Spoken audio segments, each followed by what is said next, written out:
Myself and 6 friends, aged 18-28, mixed European group, were on a 5-day river canoe trip up a tributary of the Orinoco around Merida in Venezuela in 1998.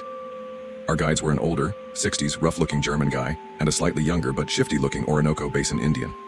One of our group knew fluent German but for some unexplained reason, didn't share with the guide that she could speak it. Later told us she didn't want the creepy dude making comments to her that no one else could understand. We were 3 days in, roughing it in hammocks on the side of the river, not having seen a village for at least 8 hours. The guides kinda kept themselves to themselves after dinner, which was fine, but this evening they were a bit further away and we could tell they were having a pretty heated discussion in a mix of German and local dialect. Suddenly, the German girl in the group turns white and looks terrified, and it takes us a few minutes to calm her down. She explained she heard the German guy talk about making sure the others will be at the place and they will have the guns, and that the crocodiles will get rid of the guys, and the girls will go with them to some village the day after next.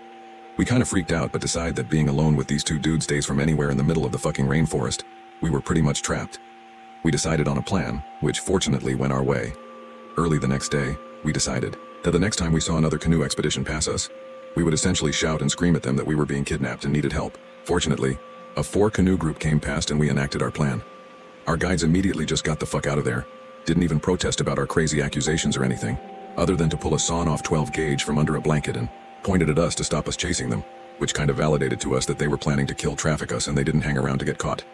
We got taken to the nearest village a few hours down a branching tributary, where we explained the situation to the local police and some soldiers that were on exercise or something. Turns out there was a suspected serial killer operating out of the Maracaibo area targeting tourists going into the forest, active since 1996. I was never able to corroborate any of the info we were told by the police using any Western media source or internet searches. We still occasionally email each other about our close call, but it's been 20 years, and we've moved on with our lives. I've never told family or my wife, and I don't think anyone else ever told more than a handful of people. We found them at a bar, at 2 a.m. Not our wisest decision. We don't even get into the luck of it. Such a crazy level of lucky breaks. The girl only stayed with us because her boyfriend decided to dump her on the trip. Otherwise, she'd have been going to St. Lucia with him instead. And had she picked a hammock on the other side of the fire, she wouldn't have heard anything.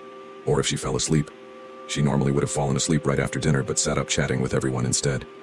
Crazy thinking about it.